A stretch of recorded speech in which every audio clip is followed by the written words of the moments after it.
Di sini Allah Subhanahu wa taala mengatakan, hal ataka haditsu Musa. Sudahkah sampai kepadamu wahai Muhammad tentang kisah Nabi Musa? Kisah Nabi Musa berbeda dengan kisah-kisah nabi-nabi yang lainnya, karena banyak pelajaran yang bisa kita petik dalam kisah perjalanan. Makanya kisah Nabi Musa itu dianjurkan di dalam Islam untuk dibaca seminggu sekali. Kapan itu? Di hari Jumat. Kita disuruh untuk selalu mengingat kisah Nabi Musa alaihi salatu wassalam di dalam surah Al-Kahfi. Setiap Jumat bayangkan kita dianjurkan, disunnahkan membaca surah Al-Kahfi. Kenapa? Karena dalam surat itu ada kisah Nabi Musa alaihi salam ketika mencari ilmu kepada Nabi Khidir. Dan itu terulang-ulang setiap Jumat kita baca kisahnya. Yang anehnya lagi, kisah dalam surah Al-Kahfi itu kan banyak. Bukan kisah Nabi Musa saja. Ada kisah Dzulqarnain, ada kisah Ashabul Jannatain, ada kisah Ashabul Kahfi sendiri, dan ada kisah Nabi Musa dengan Khidir. Tetapi kisah-kisah itu tidak diceritakan secara detail dalam hadis Nabi SAW kecuali kisah Musa dengan Khidir. Kisah Dzulqarnain cukup panjang dalam Quran, tapi dalam sunnah Nabi SAW Rasul tidak menceritakan secara detail. Begitu juga Ashabul Kahfi, dalam Quran panjang kisahnya, tapi dalam sunnah Nabi SAW tidak dikisahkan secara detail. Begitu juga kisah Ashabul Jannatain, berbeda dengan kisah Musa dengan Khidir. Selain dikisahkan cukup panjang dalam Quran, dikisahkan juga dalam hadis Nabi SAW. Bahkan hampir 2 lembar dalam Sahih Bukhari itu mengkisahkan bagaimana kisah Rasul atau kisah Musa dengan Khadir alaihi salatu wassalam. Kenapa begitu detailnya kisah Nabi Musa ini? Karena banyak pelajaran yang kita akan petik dalam kisahnya ini, dan banyak sekali kisah-kisahnya. Bahkan kalau boleh dikata bahwa Al-Quran itu menceritakan 25 Nabi dan Rasul, yang paling detail itu kisah Nabi Musa. 180 lebih penyebutan dalam Quran itu, mulai dari masa kelahirannya, masa remajanya, sampai kepada pernikahannya, sampai kepada diangkatnya menjadi Nabi dan Rasul, sampai kepada mendakwai Fir'aun, sampai kepada berduel dengan tukang-tukang sihir, belum lagi menghadapi kekerasan dan bebalnya Bani Israel. Hampir dalam Quran itu, setiap surat itu hampir lewat kisah-kisah Nabi Musa ini, saking detailnya. Makanya kenapa kisah Nabi Musa ini banyak erat kaitan dengan kita kaum muslimin. Di sini Allah mengatakan, hal ataka haditsu Musa. Sudahkah sampai kepadamu ya Muhammad kisah Nabi Musa? Ma'asyiral muslimat yang dimuliakan Allah Azza wa Jalla. Bahkan Nabi SAW sendiri pernah berjumpa dengan Nabi Musa. Kapan itu? Dalam peristiwa Isra dan Mi'raj. Nabi naik dari Masjidil Aqsa sampai ke Sidratil Muntaha, kemudian melewati setiap langit dengan para nabi. Di langit pertama Rasul berjumpa dengan siapa? Nabi Adam. Naik lagi ke langit kedua, berjumpa dengan Nabi Isa dan Yahya. Kemudian naik ke langit ketiga berjumpa dengan siapa? Nabi Yusuf. Naik ke langit keempat berjumpa dengan Idris. Kemudian naik ke langit kelima berjumpa dengan Harun. Naik langit keenam berjumpa dengan Musa. Baru yang terakhir berjumpa dengan Ibrahim di langit ketujuh. Artinya Nabi SAW pernah berjumpa dengan Nabi Musa di langit ke-6. Bahkan ketika kemudian Nabi SAW diperkenalkan oleh Jibril dengan Musa, apa kata Musa? Awaqad uhiya ilai. Apakah Nabi yang ditunggu-tunggu di akhir zaman itu sudah dibangkitkan? Artinya semua para Nabi itu mereka mengetahui akan kebangkitan Nabi kita Muhammad SAW, bahwa nanti di akhir zaman ada Nabi yang akan diutus, dan itu sebagai penutup para Nabi. Maka bahasa Musa kepada Rasul, awaqad uhiya ilai, apakah sudah diwahyukan kepadanya, sudah diangkat, sudah muncul gitu ya? Ya, katanya. Maka Musa mengatakan, marhaban bi akhin salih wa nabiyyin salih. Selamat datang saudaraku yang baik dan Nabi yang baik. Kemudian Musa alaihi salatu wassalam tiba-tiba menangis melihat Nabi. Kemudian Rasul heran, kenapa dia melihat aku menangis? Maka Jibril kemudian memberitahu bahwa Musa berkata, ketika dia menangis, kok ada orang yang datang belakangan dan dia lebih muda dibandingkan diriku dan usianya lebih singkat dibandingkan diriku, tapi mempunyai umat lebih banyak masuk surga dibandingkan umatku. Jadi umat Nabi SAW adalah umat yang terbanyak masuk surga dibandingkan umat-umat sebelum Nabi SAW. Makanya Musa alaihissalam dikiranya dialah umat terbanyak. Seperti ketika Nabi SAW dimimpikan, kemudian dilihatnya ada sekelompok kaum yang sangat besar pada hari kiamat. Kata Nabi SAW, fadhanantu annahum ummati, kusangka itu umatku. Tapi Jibril mengatakan bukan, itu adalah Musa dan kaumnya. Baru melirik ke daerah lain, ke tempat lain, rupanya ada kaum yang jauh lebih besar dibandingkan kaum Musa. Kata Jibril, itulah umatmu yang sebelah sana. Tapi dari sekian banyak umatmu itu ada 70.000 orang yang masuk surga tanpa hisab dan adab. Lah Musa alaihissalam menangis karena gak nyangka kok ada anak muda datang belakangan, waktu dakwanya singkat, tapi umatnya lebih banyak dibandingkan umat Musa, dan umatnya lebih banyak masuk surga dibandingkan umat Nabi Musa alaihissalatu wassalam.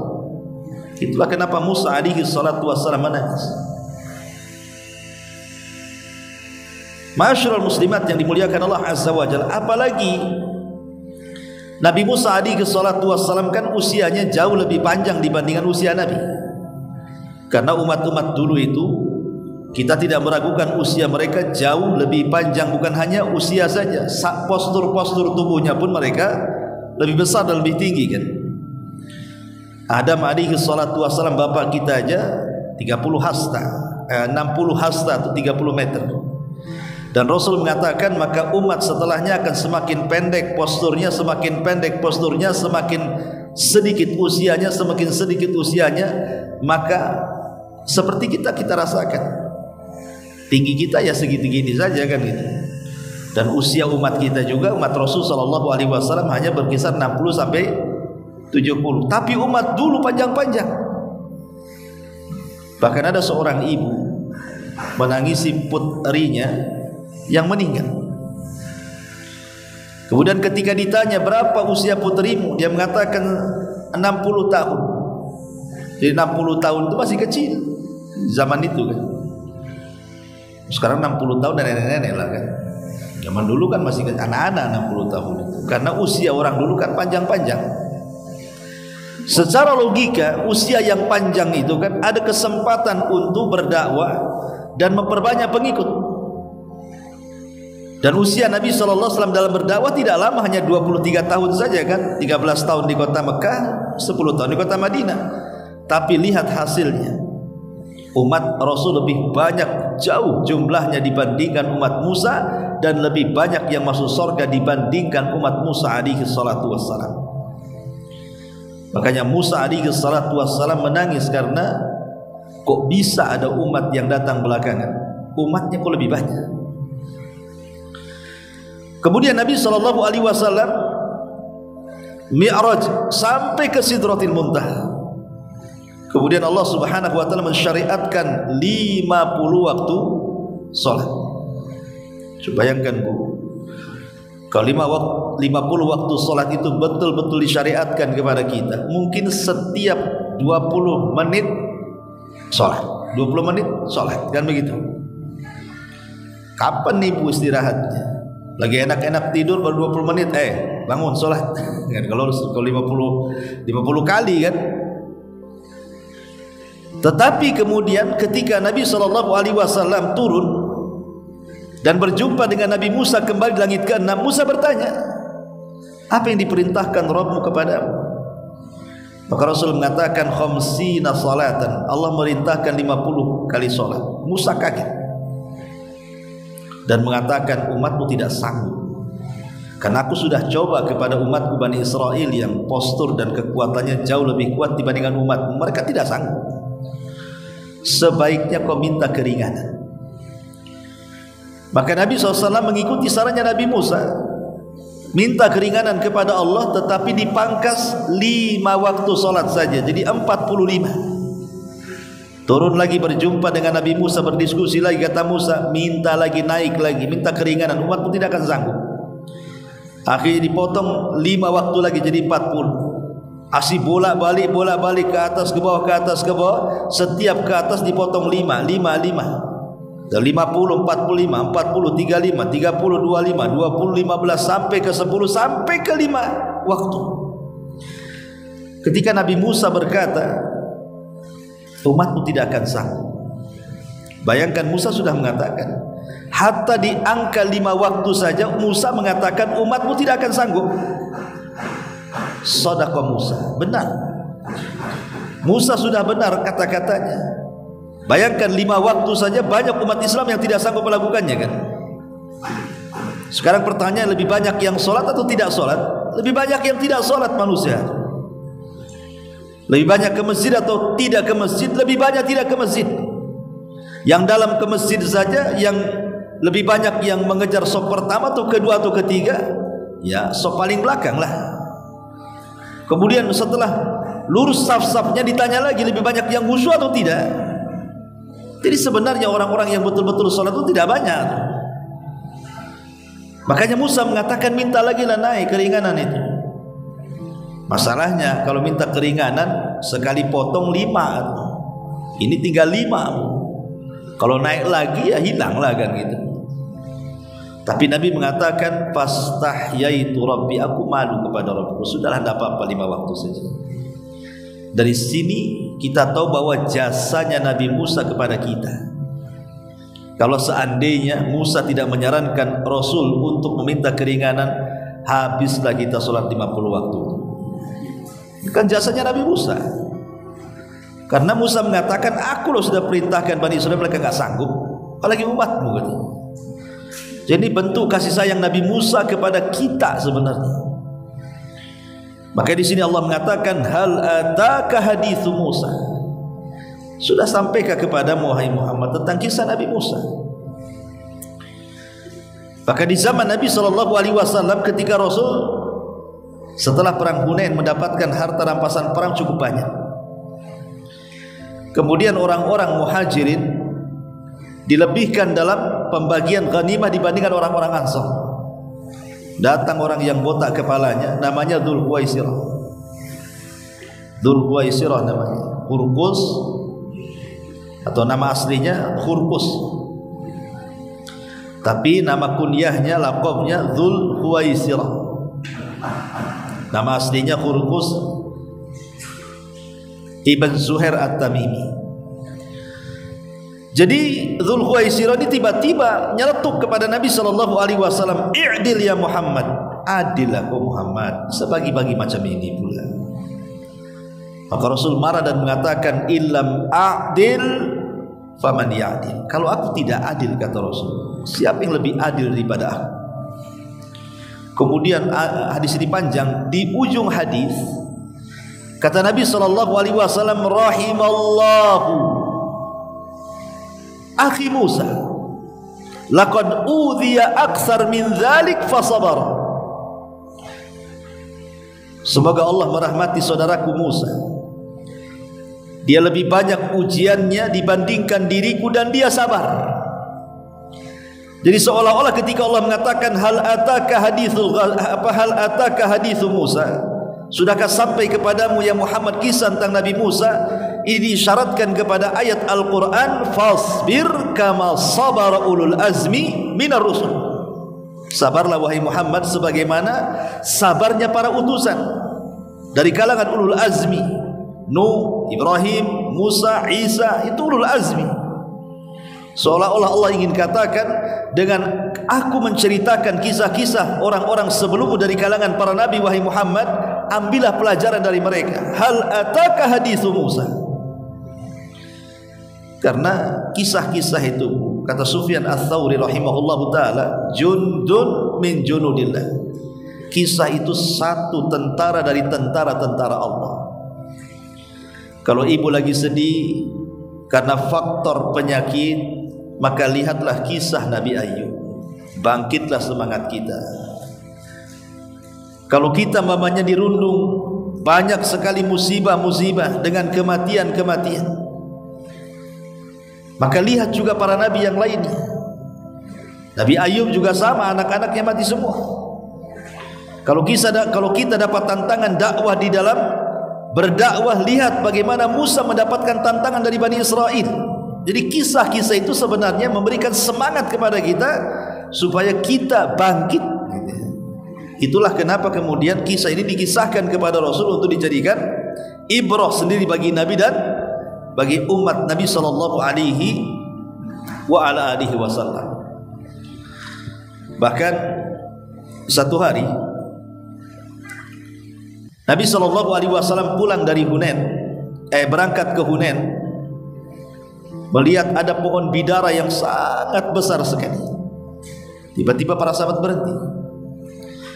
Kemudian mengatakan, ya Rasulullah, lah ya sahabat-sahabat yang berhenti itu sahabat yang baru masuk Islam, akidahnya belum kokoh, tauhidnya belum kuat. Tiba-tiba nyeletuk kepada Rasulullah, ya Rasulullah, ij'al lana dzata anwat kama lakum dzatu anwat. Rasul, bisa enggak kau buatkan pohon macam itu, katanya, seperti orang-orang musyrik punya pohon macam-macam itu. Kata Rasul, itu apa? Biar kami menggantungkan pedang-pedang kami sebelum perang, sebagaimana orang-orang musyrik menggantungkan pedang di pohon itu sebelum perang, karena sebuah keyakinan berkah, tabaruk dengan pohon bidara. Maka Rasul marahlah. Kata Rasul, Allahu Akbar, qultum kama qalat Banu Israil li Musa. Lagi-lagi Rasul menyebut Nabi Musa di sini. Ucapan kalian itu persis seperti ucapan Bani Israel kepada siapa? Kepada Musa, yang mengatakan ij'al lana ilahan kama lahum alihah. Ketika Bani Israel baru diseberangkan dari Laut Merah dan mereka melihat Fir'aun ditenggelamkan, kemudian lewat di sebuah kampung penyembah berhala. Tiba-tiba ngomong Bani Israel kepada Musa, ya Musa, jadikan berhala seperti itu, katanya. Maka Musa mengatakan, Allahu Akbar, innakum qaumun tajhalun. Kalian ini umat yang jahil, yang bodoh. Udah dikasih hidayah mau sesat pula, kan? Tapi lihat syahidnya Rasul menyebut-nyebut Nabi Musa di sini. Kan nabi-nabi itu banyak. Kenapa tidak disebut Ibrahim, disebut Saleh, Syuaib? Kenapa mesti Musa? Menunjukkan bahwa kisah Nabi Musa ini ada erat kaitan dengan kita kaum muslimin. Maka mempelajari kisah Nabi Musa ini kita akan dapatkan pelajaran yang luar biasa.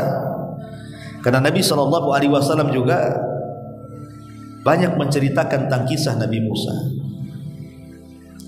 Ma'asyiral muslimat yang dimuliakan Allah Azza wa Jalla, hal ataka hadithu Musa. Di dalam Al-Quran, kisah-kisah para nabi itu tidak semua detail dikisahkan. Bahkan ada nabi yang nggak ada kisahnya pula. Namanya ada, kisahnya tak ada. Contoh Ilyasa. Dzulkifli. Namanya disebutkan dalam Quran, tapi kisahnya nggak ada. Ya, tidak dalam Quran, tidak pula dalam Sunnah. Sehingga akhirnya untuk mengkisahkan nabi-nabi yang tidak dikisahkan dalam Quran dan Sunnah, terpaksa rujukannya kemana? Kepada kitab Taurat, Perjanjian Lama kan, kisah-kisah Israiliyat jadinya. Lah, Nabi Musa, Nabi Ibrahim, Nabi Yusuf itu cukup detail tuh. Tapi ada yang kisahnya global-global saja. Syuaib, Soleh, itu kan Nabi Syuaib, Nabi Soleh kan kisahnya global saja, tidak dikisahkan detail. Tapi seperti Ibrahim cukup detail, Nabi Yusuf bahkan satu surat ya kan, cukup detail.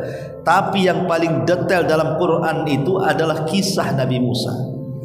Tidak ada kisah para nabi yang jauh lebih detail, lengkap dari kecil dewasa sampai tua kecuali kisah Nabi Musa. Nah, salah satunya dalam surah An-Nazi'at ini. Hal ataka hadithu Musa. Sudahkah sampai kepadamu kisah Nabi Musa alaihi salatu wassalam? Idh nadahu rabbuhu bil wadil muqaddasi tuwa. Ketika Tuhanmu, ketika Rabbmu memanggil Nabi Musa di lembah suci, yaitu lembah tua. Di mana lembah tua ini? Ada yang mengatakan lembah tua itu di sebuah gunung namanya Sinai, atau disebut dengan Gunung Musa, dan itu terletak di semenanjung Sinai, Mesir. Jadi letaknya di Mesir. Ini satu pendapat.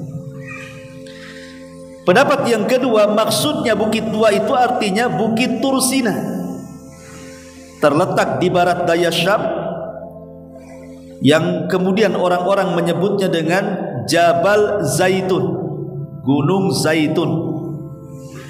Dan kalau itu yang dimaksud bukit tua adalah Jabal Zaitun, berarti berada di sekitar Baitul Maqdis, artinya masih wilayah Palestina, bukan di Mesir. Ya, ini pendapat yang kedua. Pendapat yang ketiga, dan di versinya orang-orang Yahudi, bahwa bukit tua itu tempat Musa berbincang dengan Allah Azza wa Jal adalah di selatan Nablus. Di selatan Nablus itu ada gunung namanya Tur, masih Palestina sebenarnya, masih daerah Palestina juga. Jadi disitulah kemudian orang-orang Yahudi menganggap bahwa disitulah Nabi Musa alaihi salatu wassalam mendapatkan wahyu, di lembah tua. Jadi di sini ada tiga pendapat. Satu, yang dimaksud lembah tua itu artinya Gunung Sinai, dan Gunung Sinai itu disebut dengan gunungnya Musa, dan itu terletak di Mesir. Yang kedua, yang dimaksud di sini bukit tua adalah Tursina, terletak di barat daya Syam. Di situ ada gunung namanya Jabal Zaitun. Kalau itu yang dimaksud, berarti Jabal Zaitun itu berada di sekitar Baitul Maqdis, masuk wilayah Palestina. Tapi yang ketiga, bukan di barat daya Syam, tetapi terletak di selatan Nablus, artinya di situ ada gunung yang orang-orang menyebutnya Tur, dan itu masih kawasan Palestina. Wallahu alam. Ya, ini kan masalah-masalah sejarah begini tidak bisa kita pastikan. Kalau memang penyebutan bukit tua itu jelas di Mesir atau Palestina, tentu Quran menyebutkannya kan. Ketika Quran tidak menyebutkan, hanya menyebutkan bukit tua, berarti penyebutan secara detail tidak penting. Karena Quran itu bukan kitab sejarah harus detail sekali kan gitu. Quran itu kitab hidayah, cukup poin-poinnya, maka itulah Quran menyebutkannya. Ma'asyiral muslimat yang dimuliakan Allah Azza wa Jalla, di sini Allah mengatakan, idh nadahu rabbuhu bil wadil muqaddasi tuwa. Ketika Tuhan mau memanggil Musa di lembah suci yang disebut dengan lembah tua. Kapan ini terjadinya? Jadi ketika Nabi Musa alaihi salatu wassalam lari atau melarikan diri dari Mesir karena dia membunuh seorang anak muda Kipti. Maka dia keluar dari Mesir menuju tanah Arab, daratan Madian. Disitulah ketemu jodohnya, seorang wanita dari putra rajulun soleh, orang yang sangat soleh, namanya Syuaib. Syuaib ini menjadi perselisihan ulama menurut ahli kitab.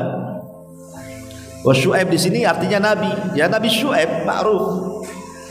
Berarti kalau itu yang dimaksud, berarti Musa menikahi salah satu putri Nabi Syuaib. Tapi pendapat yang kuat tidak ketemu zamannya Syuaib dengan Musa. Sehingga yang dimaksud Syuaib di situ artinya hanya orang soleh saja, orang baik yang ada di Madian, kebetulan punya 2 putri. Lah salah satunya dinikahi Nabi Musa alaihi salatu wassalam.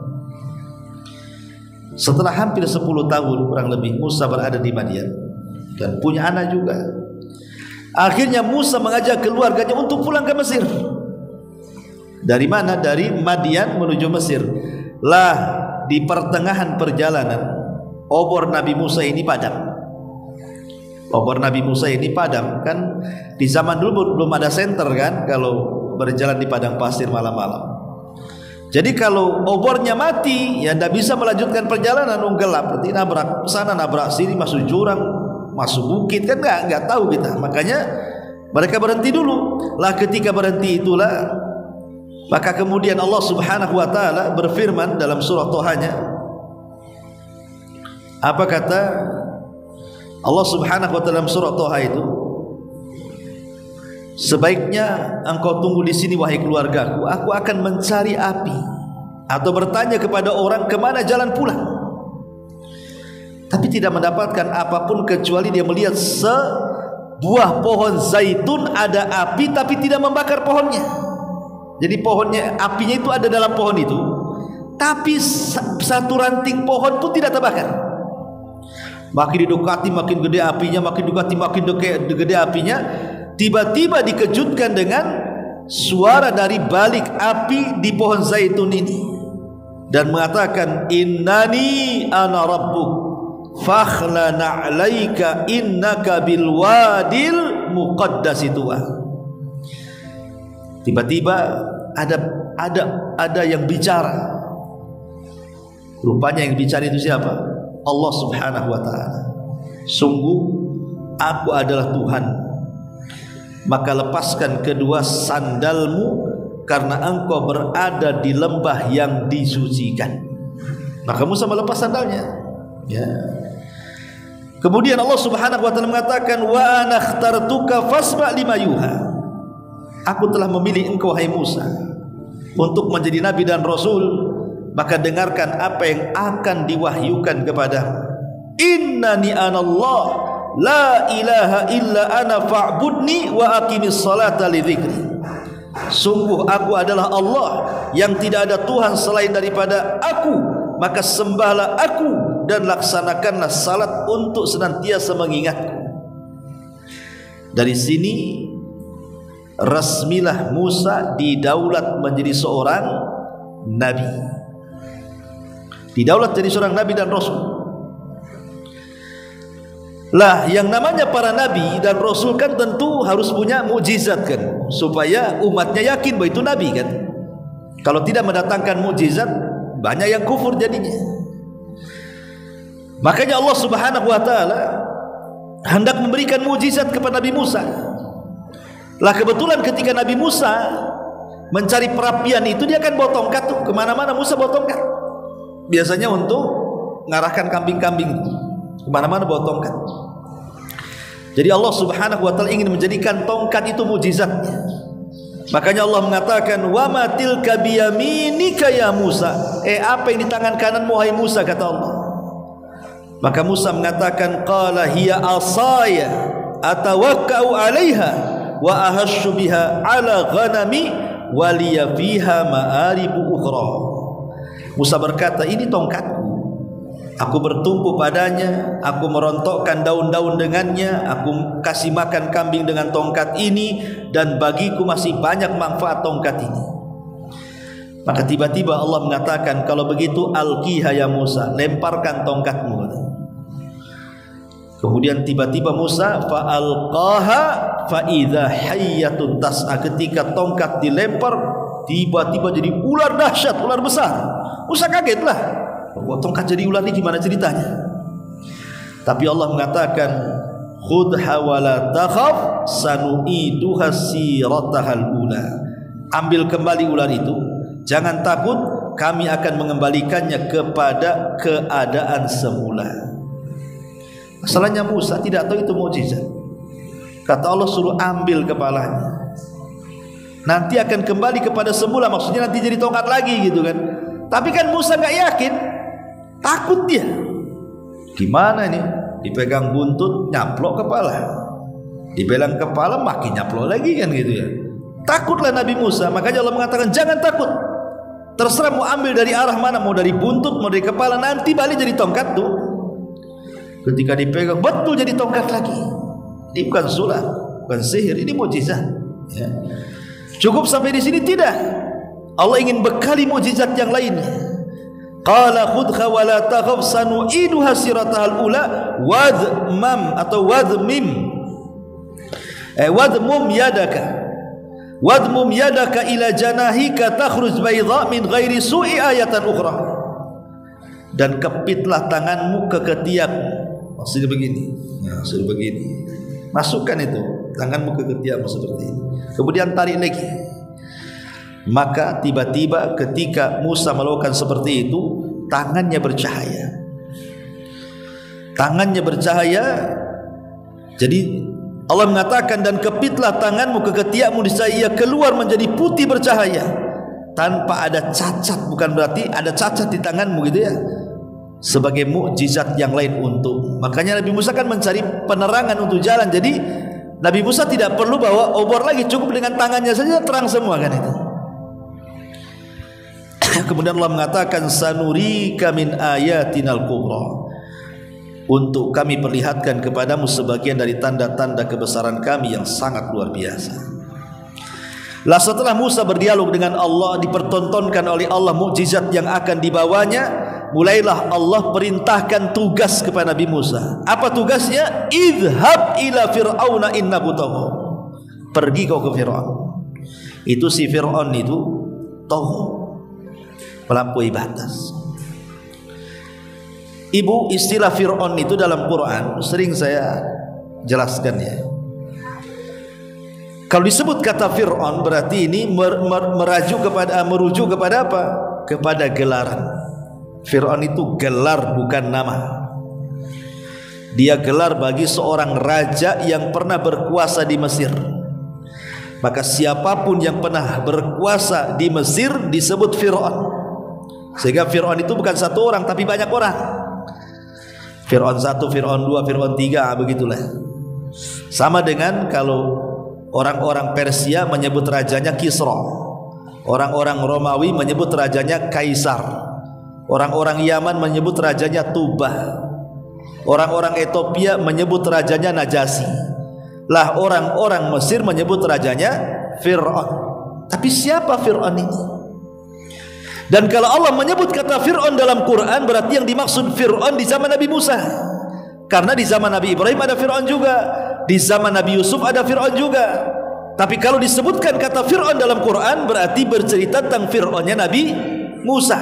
Tidak ada kaitan dengan Fir'aun Nabi Yusuf, tidak di zaman Nabi Yusuf atau di zaman Nabi Ibrahim.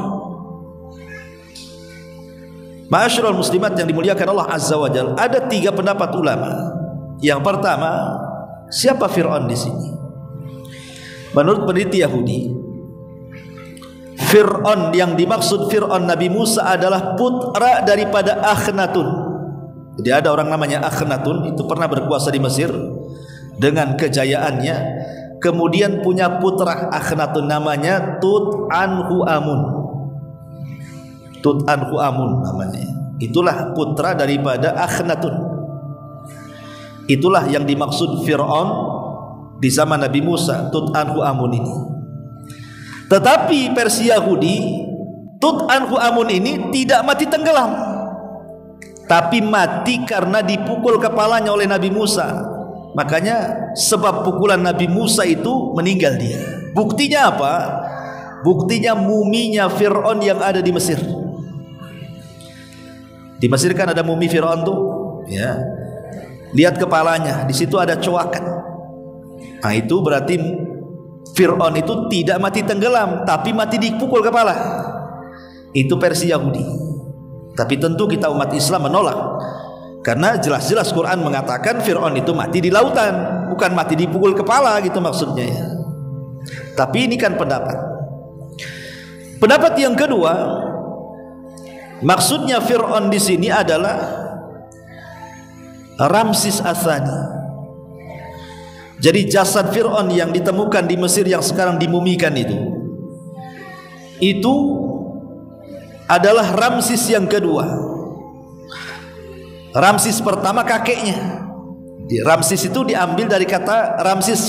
Ramsis pertama itu kakeknya. Jadi kakeknya itu punya anak laki-laki, jadi Fir'aun juga. Kemudian punya anak dua, yang menjadi putra mahkota adalah anak pertama, tapi di usia 14 tahun meninggal. Cucu Ramsis pertama ini meninggal. Kemudian cucu kedua hidup. Itulah yang kemudian mewarisi tahtanya bapaknya. Dan rupanya setelah dia berkuasa, kekuasaan Mesir makin meluas dan semakin kuat. Makanya kemudian karena kekuatannya sama dengan kakeknya, maka disebut kakeknya Ramsis pertama, cucunya Ramsis kedua. Nah, itulah yang ditemukan di Mesir. Konon ya seperti itu ya. Ma'asyiral muslimat yang dimuliakan Allah Subhanahu wa taala. Ada juga yang berpendapat lain bahwa yang dimaksud Fir'aun di zaman itu adalah namanya Abul Abbas Al-Walid ibn Mus'ab. Jadi Fir'aun di zaman Nabi Musa itu namanya Abul Abbas Al-Walid ibn Mus'ab. Jadi kakeknya, kakek buyutnya namanya Rayyan ibn Walid. Itu Fir'aun di zaman Nabi Yusuf. Di zaman Nabi Yusuf itu Fir'aunnya namanya Rayyan ibn Walid. Orangnya beriman, ngikut agama Nabi Yusuf.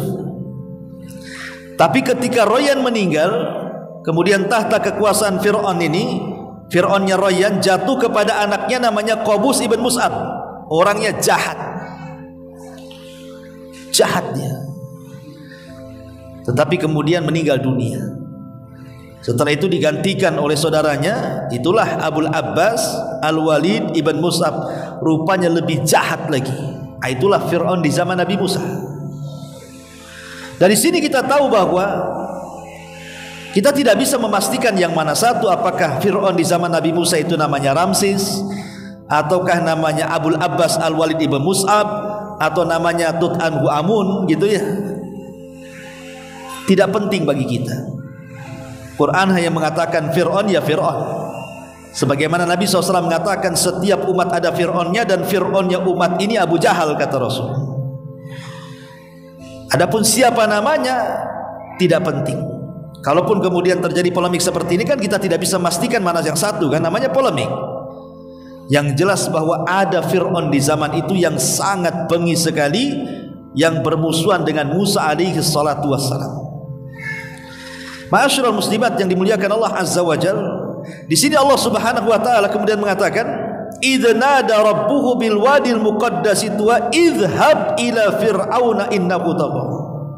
Pergi kau kepada Fir'aun. Fir'aun ini orang yang melampaui batas. Kenapa Fir'aun bisa melampaui batas? Ada dua sebabnya. Sebab pertama, karena tahta kekuasaannya takut runtuh. Kenapa takut runtuh? Karena Bani Israel ini suka bercerita tentang kisah Nabi Ibrahim. Jadi dulu Nabi Ibrahim ketika hijrah dari Babylon Irak ke Palestina, kemudian karena terjadi pacaklik, akhirnya Ibrahim hijrah lagi dari Palestina ke Mesir. Sempat tinggal di Mesir beberapa waktu. Rupanya istrinya diculik Raja Mesir, Raja Fir'aun Mesir di zaman Nabi Ibrahim. Mau dirobek kehormatannya, tapi Allah selamatkan. Akhirnya Raja pun malah memberikan hadiah berupa budak namanya Hajar. Ibrahim marah. Sehingga Ibrahim kemudian berdoa kepada Allah agar nanti satu hari keturunannya ada yang bisa menggulingkan kekuasaan si Fir'aun ini. Lah kata-kata Ibrahim ini, doa Ibrahim bahwa kelak nanti dari anak turunanku akan ada yang menggulingkan kekuasaan Fir'aun ini, terus ucapan ini ternukil dari generasi ke generasi sampai kepada Bani Israel. Kedengaran sama Fir'aun di zaman Nabi Musa. Jangan-jangan ucapan-ucapan itu benar, doanya Ibrahim itu bahwa nanti akan ada dari keturunannya yang akan menumbangkan kekuasaan Fir'aun. Dari situlah dia mulai bengis Fir'aun itu, karena takut kekuasaannya jatuh. Yang kedua disebabkan mimpi. Jadi dalam mimpinya kemudian Fir'aun melihat ada api dari Palestina, kemudian merayap sampai ke Mesir, membakar semua kota dan semua negara kecuali perkampungan Bani Israel, tidak tersentuh api itu. Kemudian ketika bangun, besoknya tidur mimpi itu lagi, bangun besoknya mimpi itu lagi, berkali-kali. Akhirnya Fir'aun pun mengumpulkan penasihat spiritualnya, para dukunnya, para peramalnya. Ini apa takwil mimpiku kok berulang-ulang kayak gini nih ya. Maka kemudian mereka pun sepakat bahwa akan lahir dari Bani Israel yang akan menumbangkan kekuasaanmu. Dari dua penyebab inilah Fir'aun menjadi togoh, melampaui batas. Mulailah dia melakukan pembantaian sesuka hati dan dia mengaku dirinya sebagai Tuhan di hadapan rakyatnya. Ana rabbukumul a'la, saya Rabb kalian yang paling tinggi.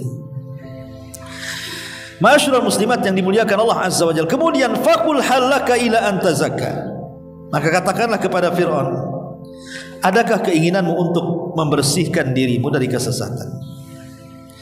Jadi sebenarnya ketika Nabi Musa alaihi salatu wassalam hendak berangkat ke Fir'aun itu, Musa ketakutan. Takut kalau dakwahnya ditolak.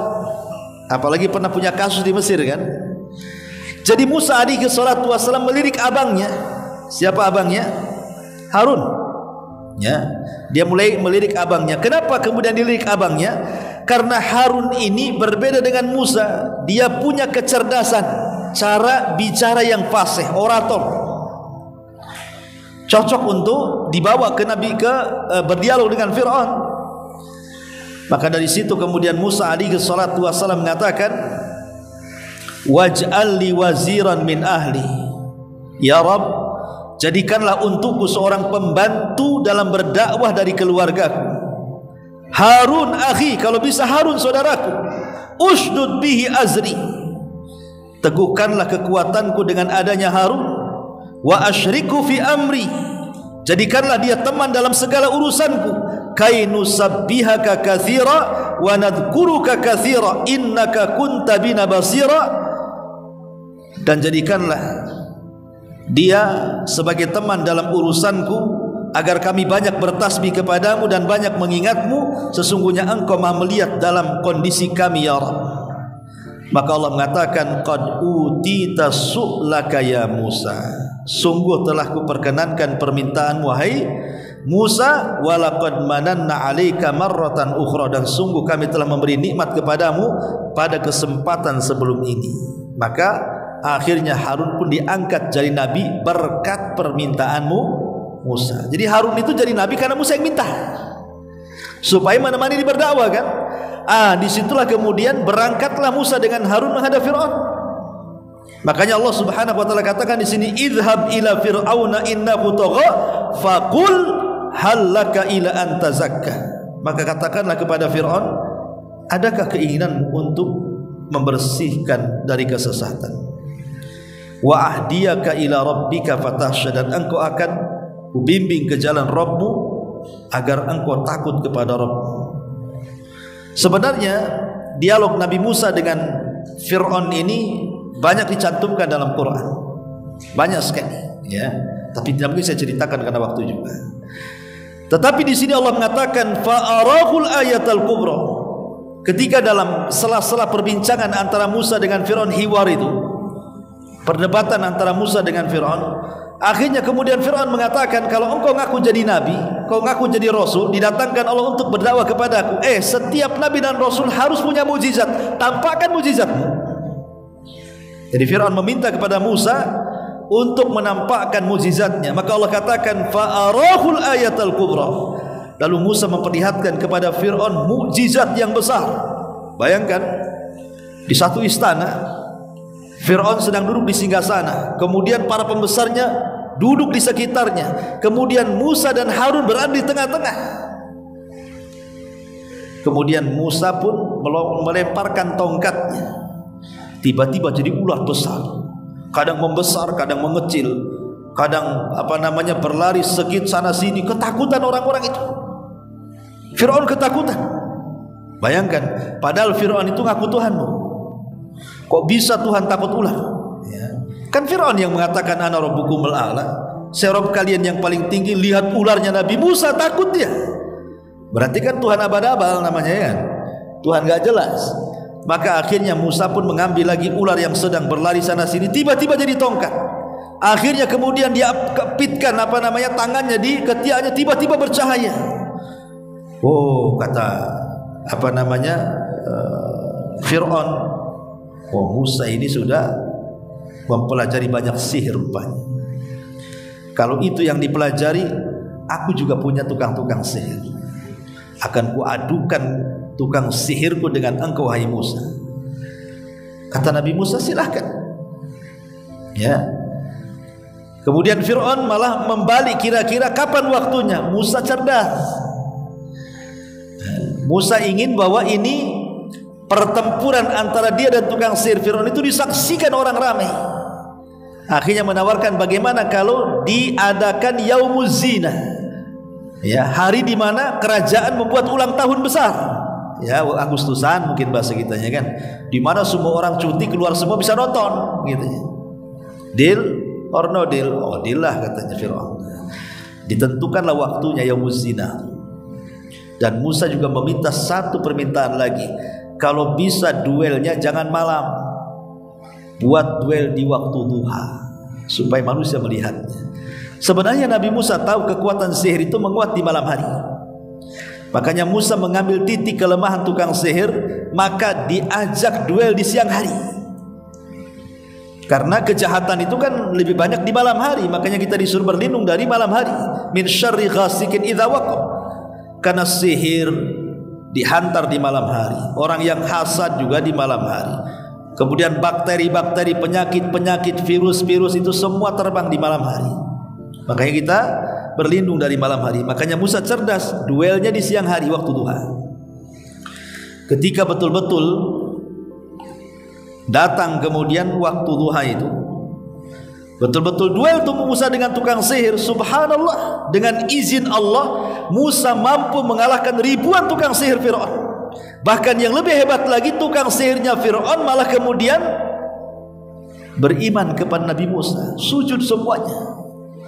Fir'aun marahlah, tukang sihirnya malah beriman kepada Musa pula. Maka Fir'aun mengatakan, amantum qabla an adana lakum. Kurang ajar kalian, kalian beriman sebelum aku izinkan. Subhanallah, beriman saja harus minta izin si Fir'aun. Saya akan bunuh kalian kalau kalian tidak murtad.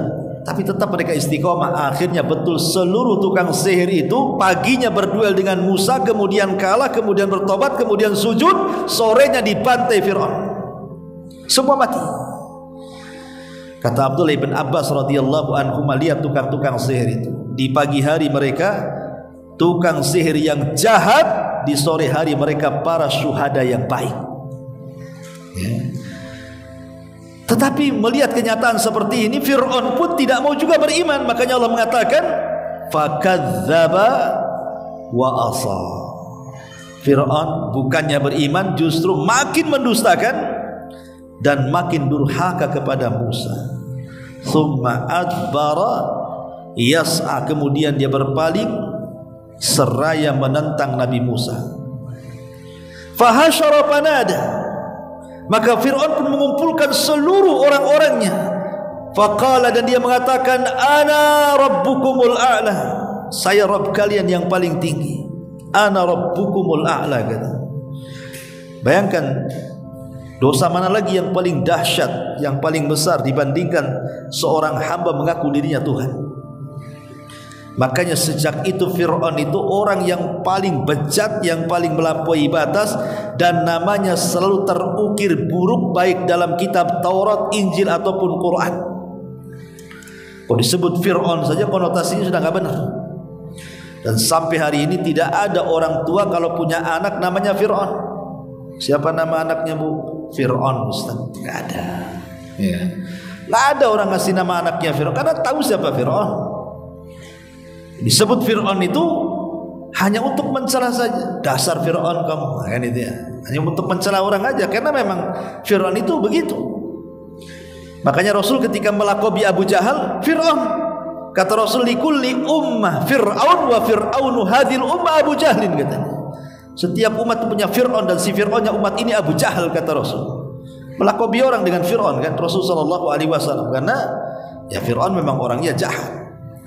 Sebab itulah setelah kejadian itu Fir'aun tidak berani mengganggu Nabi Musa. Ada yang mengatakan selama 40 tahun setelah kejadian duel itu, Nabi Musa fokus berdakwah di tengah-tengah Bani Israel dan tidak ada gangguan dari Fir'aun. Disitulah banyak mukjizat yang ditampakkan Nabi Musa baik di hadapan Fir'aun ataupun di hadapan Bani Israel. Seperti apa namanya mukjizatnya? Ingat, Nabi Musa itu kan dikenal dengan 9 ayat, 9 mukjizat yang disebutkan dalam Quran itu. Pertama, batu yang memancarkan air karena dipukul tongkatnya Nabi Musa, al-hajar, batu. Kemudian yang kedua, syakul bahri, terbelahnya lautan. Kemudian yang ketiga, tongkat. Kemudian yang keempat, pacaklik yang berkepanjangan. Ketika Fir'aun ini semakin kurang ajar, dibuatnya pacaklik satu Mesir itu. Kemudian yang kelima adanya tofan. Kemudian yang keenam belalang dan kutu.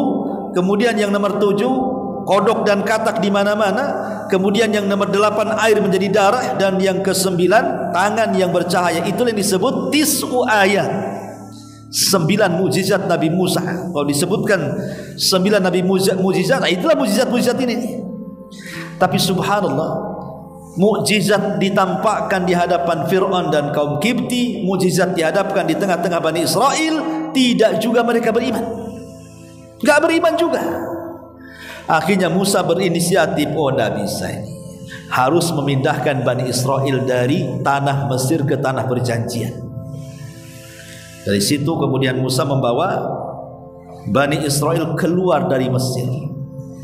Fir'aun tahu, nggak terima. Akhirnya kemudian Fir'aun pun menyusul Bani Israel dan meniatkan untuk membantainya mereka semuanya. Akhirnya mereka pun sempat bingung, karena ketika sudah mentok jalannya, di hadapannya ada lautan, di belakangnya ada Fir'aun dan pasukannya, mereka mengatakan kepada Nabi Musa, innahum lamudrakun. Ya Musa, lihat, si Fir'aun sudah dekat dengan kita, dia melihat kita ini, bagaimana nasib kita nih? Tapi Musa mengatakan, inna ma'iya rabbi sayahdin. Jangan takut, kebersamaan Allah itu pasti Allah nggak mungkin membiarkan kita, pasti kasih jalan nanti. Lihat keyakinan Nabi Musa, tawakalnya kuat kepada Allah. Harusnya kita seperti itu. Dalam kondisi genting, kaitkan hati dengan Allah, nanti akan dicarikan jalan keluar. Ini kan dalam kondisi genting nih, di belakang Fir'aun dan pasukannya, di depan pula lautan, nyawa mereka terancam. Ini kan genting namanya. Tapi Rasul mengajarkan tawakal yang kuat kepada Nabi Musa mengajarkan tawakal kuat kepada Bani Israel. Inna ma'iya rabbi sayahdi. Ingat kebersamaan kita dengan Allah, Allah pasti akan carikan jalan keluarnya. Kenapa yakin kali Musa akan selamat coba? Karena Musa mengingat waktu kecil. Waktu Musa masih bayi, dimasukkan di kotak sama ibunya. Kalau hendak menyusui, ditariklah kotak itu dari sungai Nil. Kemudian disusui, habis disusui ditaruh lagi di kotak, dihanyutkan lagi, karena takut dibunuh oleh Fir'aun dan tentaranya. Allah takdirkan kotak pula itu hanyut. Kotak itu dibuat bukan dengan perhitungan, karena memang kotak itu asal-asalan dibuatnya.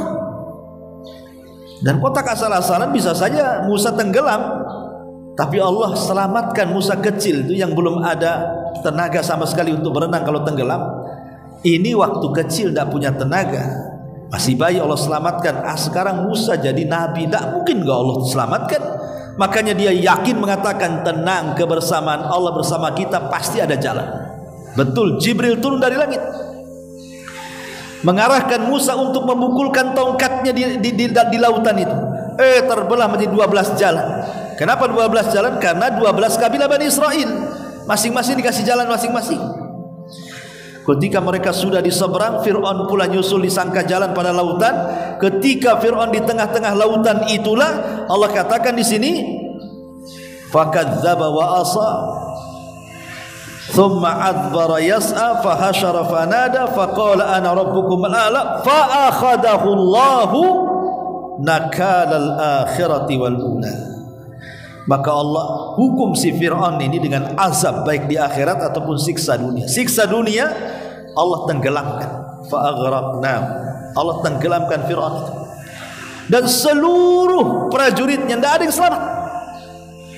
Adapun kalau memang betul yang selamat jasadnya Fir'aun itu hanya untuk sebagai bukti bahwa sejarah itu ada, walaupun tidak bisa dipastikan apakah mumi Fir'aun hari ini itu Fir'aun di zaman Nabi Musa kah atau Fir'aun di zaman setelahnya kah, wallahu a'lam.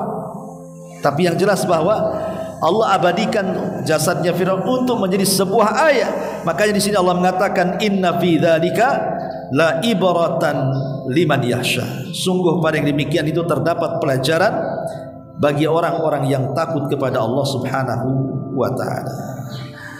Wallahu a'lam bishawab. Ini di antara sekilas kisah Nabi Musa alaihi salatu wassalam dalam surah An-Nazi'at.